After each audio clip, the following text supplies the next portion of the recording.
warahmatullahi wabarakatuh. Perkenalkan, nama saya Cynthia Laylansari dari kelas 11 TKJ 1. Di sini saya akan mengenai beberapa hal tentang networking model. Nah, di sini ada konsep networking model, TCP/IP model, encapsulation dan decapsulation, dan juga ada oscillator model ya teman-teman.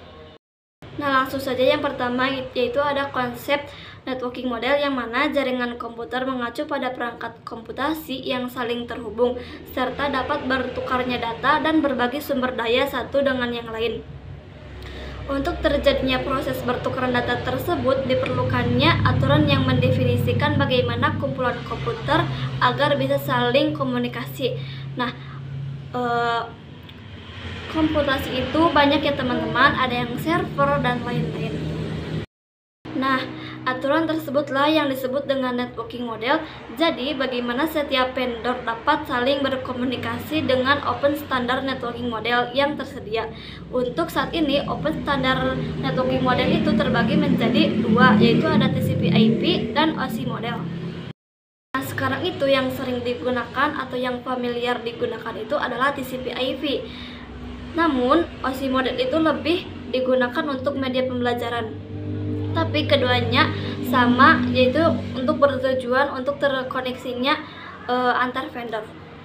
Nah, masalahnya jika komputer itu akan terdiri dari beberapa vendor, maka akan kesulitan untuk menghubungkan antara vendor karena mereka semua memiliki networking modelnya masing-masing. Maka dari itu datanglah open networking model, yaitu pembuka agar setiap vendor dapat saling berkomunikasi dan bertujuan untuk menjembatani antara vendor tersebut. Jadi setiap vendor itu hanya menggunakan satu networking model yang sama, entah itu OSI model atau TCP/IP model.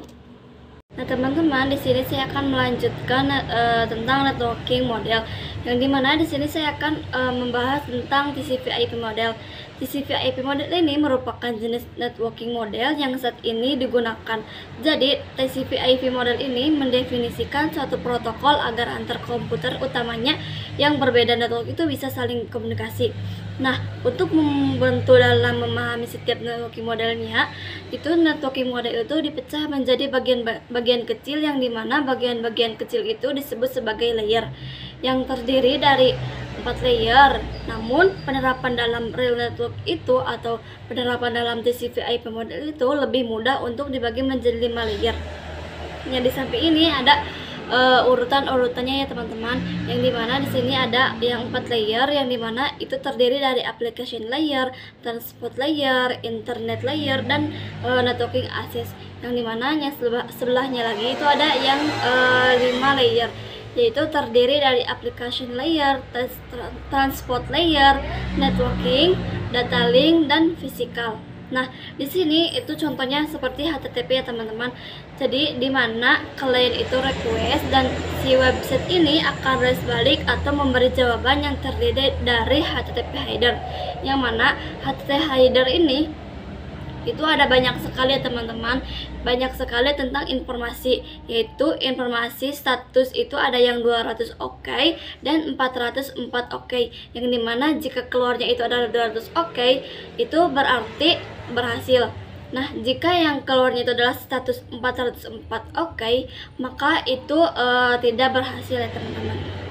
Nah teman-teman, di sini saya akan membahas layer-layer tersebut ya teman-teman, yang dimana saya akan di sini saya akan menjelaskan cuman 4 layer saja ya teman-teman, yaitu ada application layer, transport layer, networking, dan data link atau physical layer ya teman-teman. Nah langsung saja yang pertama itu ada application layer. Nah di sini sebelumnya saya akan menjelaskan secara rincinya saja ya teman-teman. Nah langsung saja, jadi aplikasi layer itu berfungsi sebagai antarmuka dengan aplikasi yang lain atau mengatur bagaimana aplikasi dapat mengakses jaringan dan kemudian membuat pesan-pesan berskala. Di antaranya atau contohnya itu adalah seperti HTTP, SMTP, IMAP, dan lain-lain. Dan HTTP itu digunakan ketika mengakses suatu web server. Nah di sini contohnya itu adalah HTTP, yang dimana si klien ini request dan si website itu akan request balik atau memberi jawaban yang terdiri dari HTTP header. Yang mana HTTP header ini ada banyak sekali informasi teman-teman, yaitu informasinya itu status ada yang 200 oke dan 404 oke. Nah, jika status yang keluarnya itu adalah 200 oke, maka itu berhasil. Namun, jika yang keluarnya itu adalah status 404, maka itu dinyatakan tidak berhasil ya teman-teman. Nah, langsung saja yang kedua, yaitu ada TCP/IP transport layer, yang dimana transport layer ini berfungsi menyajikan service ke application layer. Untuk transport layer ini terdapat dua protokol yang sering digunakan, yaitu TCP dan UDP. Nah, TCP ini adalah more reliable digunakan untuk IP karena support error checking. Dan UDP ini more faster yang digunakan untuk video streaming, games, dan aplikasi lain yang membutuhkan kecepatan data. Salah satu mekanisme yang disediakan oleh transport layer, khususnya pada TCP, itu adalah error recovery mechanism. Dan yang ketiga itu ada TCP/IP network layer, yang mana untuk network layer ini hanya terdapat satu contoh, yaitu IP atau Internet Protocol. Dan IP ini menyediakan dua fitur yang sangat penting, yaitu addressing dan routing, yang berfungsi untuk menangani konektivitas dan pemilihan jalur. Jadi setiap perangkat jaringan itu memerlukan alamat unik jaringan. Jadi addressing itu adalah IP address itu sendiri, yaitu memberikan nama pada perangkat di jaringan komputer. Dan routing itu adalah salah satu fitur yang disediakan pada IP di bagian network layer, yang bekerja layaknya kantor pos, mekan route paling tercepat untuk sampai. Dan yang terakhir itu ada TCP/IP data link layer dan physical layer, yang mana data link layer ini mendefinisikan protokol yang dibutuhkan pada physical layer. Salah satu fitur pada data link layer adalah FCS atau Frame Check Sequence, yaitu Error Detection Mechanism, hanya mendeteksi error tanpa recovery. Addressing yang digunakan di data link layer adalah MAC address ya teman-teman. Lalu physical layer mendefinisikan cabling pada suatu jaringan komputer, atau mendefinisikan secara fisik apa yang digunakan untuk menghubungkan antara device. Nah, di sini saya akan membahas tentang encapsulation dan decapsulation.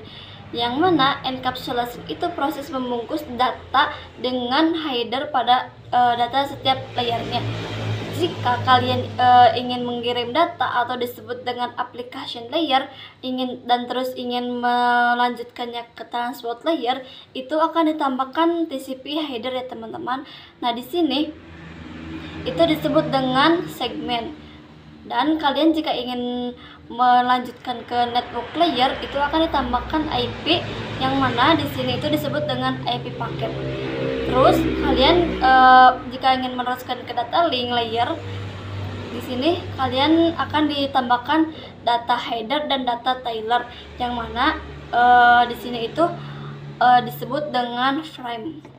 Nah, jika sudah di sini dan kalian ingin masuk ke layer yang terakhir atau yang disebut dengan physical layer, nah di sini itu sudah berbentuk bit ya teman-teman, atau 0101. Nah, ini kan sender ya teman-teman. Jika sender ingin masuk ke reserver, maka ada proses decapsulation, yang mana proses decapsulation ini perubahan bit menjadi data lagi. Bit ini akan diuraikan lagi.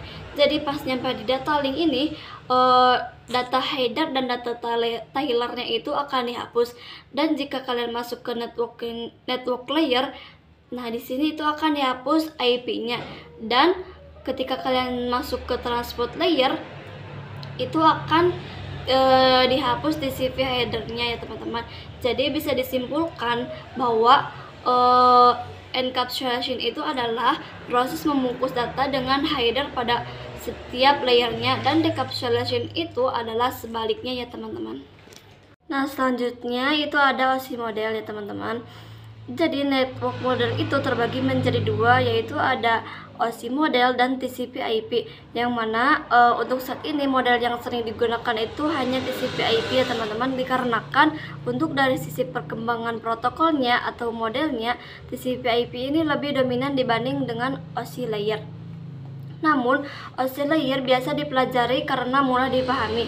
Sebelum networking model ada, setiap vendor memiliki networking modelnya masing-masing. Karena setiap vendor itu memiliki network yang masing-masing atau yang berbeda-beda, maka komunikasi antar vendor sulit dilakukan.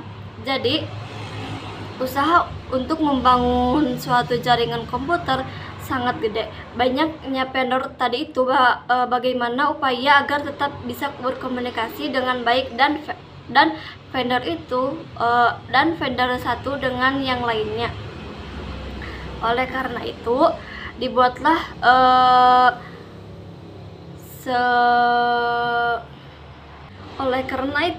dibuatlah sebuah model atau standar spesifikasi minimum oleh ISO atau International Organization for Standardization pada tahun 1984, yaitu dengan nama OSI atau Open System Interconnection atau disebut juga dengan OSI 7 layer model.